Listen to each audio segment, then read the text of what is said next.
Get your bag out. You must be cold up there, old chap. It was indeed, sir. Steve, obviously a disappointing day today. We had a lot of possession, a lot of chances, and we lost the game 3-0. How can we explain that? Just consistency.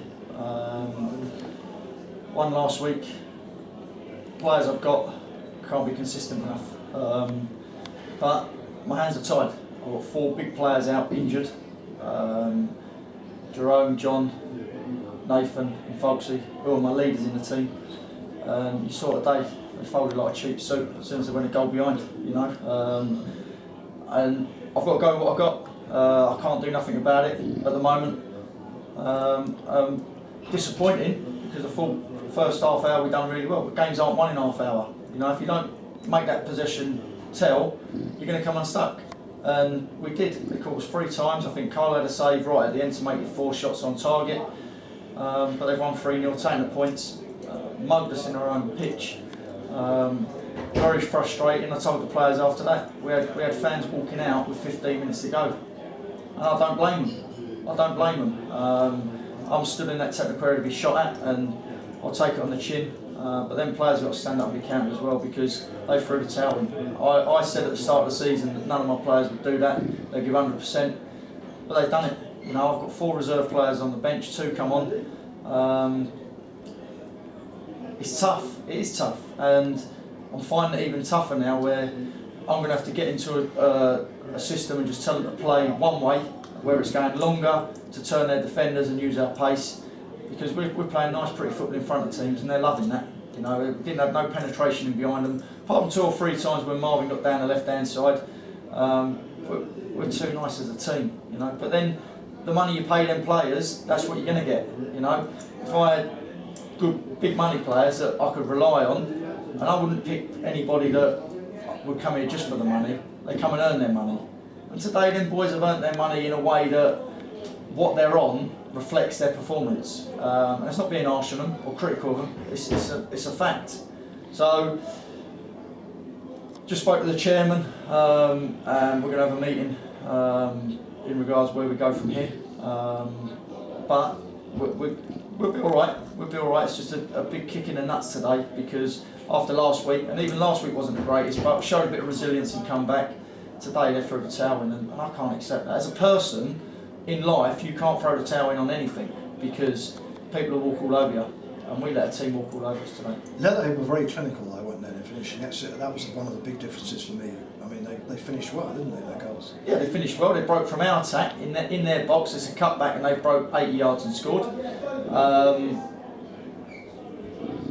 The second one was a breakaway. The third one was a breakaway as well. And the first one, we just let him run past in the box, and it's a tap-in. But listen, they've come here and they've mugged us. They've done a job on us. I can't do nothing about that now. I've just got to look forward to the next game, Gillingham, which they're all involved. They've got to try and turn the corner. And then we go to Canvey Island next week, who I'll go and watch on Tuesday night, so I'm putting the work in. But again, as I said before, I can't do any more for the players over that white line. I can give them all the information about what teams are going to come and do to us, or how they're going to set up. If they've got no fire in their belly and no spark when they go over that white line, there's not a lot I can do. My hands are tied. Supporters might not want to hear that, but they are. I think we understand that. Without wanting to sound like an addition of casualty, how are they injured? What is the injury front like at the moment? Well, we're waiting for Jerome's got the go-ahead to have his operation, but we're waiting for his surgeon to get back off holiday. Folksy should be back next week. Nathan Campbell 2 weeks, and John Heath we're open middle of February. So when I get them back, and I will put me out on them, I know what they're going to give me week in, week out, whereas some of the other players, it's so inconsistent. And maybe that's why they've gone from club to club. I don't know, I can't pinpoint that, but very disappointed today. Apologise to the fans, the board and everyone. Whether they accept that or not, I don't know. But again, like I say, maybe one of these interviews I get one of these players in to do it, and then you can get their take on it. We'd love it. Well, I'll get that set up, because like I say, people don't want me to keep harping on about this, that and everything else. Yeah. Maybe one of them can come in and tell you exactly how it is and how they feel. Yeah, I mean, these aren't Jeremy Paxman sessions. We'd be very reasonable with them, and we understand what the situation is. Just one point, Steve. You may not know the answer to this. Obviously, the fixture against Gillingham's brought forward to Monday. One or two of the supporters have been unhappy about the short notice. Anything you want to say on that? Yeah, that pitch out there is cut up, as they say today, and the Kent FA gave us either, because Gillingham got Johnson's paint game, which they knew in advance. I can't do nothing about this. They wanted to bring it forward to Monday at their pitch or Tuesday at our pitch. Now, our pitch isn't good enough. You know, that's now got a rest until the reserves play Saturday, and then we stayed off it from training. I've had to train elsewhere to keep that pitch as best it can. And you saw what it was like today. It's cut up. You can see what it's like now. So if we play there Tuesday, it won't have time to recover, so that game won't be played. So they said we'd play at their place. They were the two options we were given, nothing else in between. I wanted to cancel it whole for this week, but then apparently, from what I can gather, Gillingham has said that they can't fit it in any other time.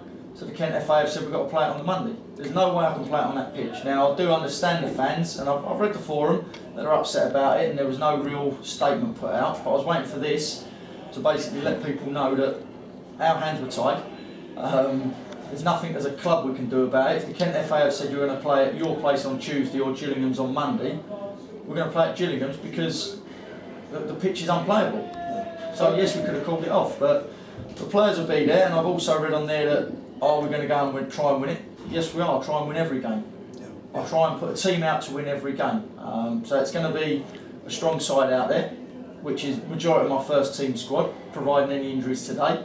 A couple of reserves are going to get a run out because on that showing today they deserve it, and they can show them what they can do. Because I want some fighting now, I want some fire in people's bellies and not just be nicey. So that's the answer to that question, Jim. No, thanks for that. That's a full explanation, so now they have got it. Right. That's great. Right, okay, well thanks a lot and bad luck today, Steve. Thank you very much. Thanks. Cheers.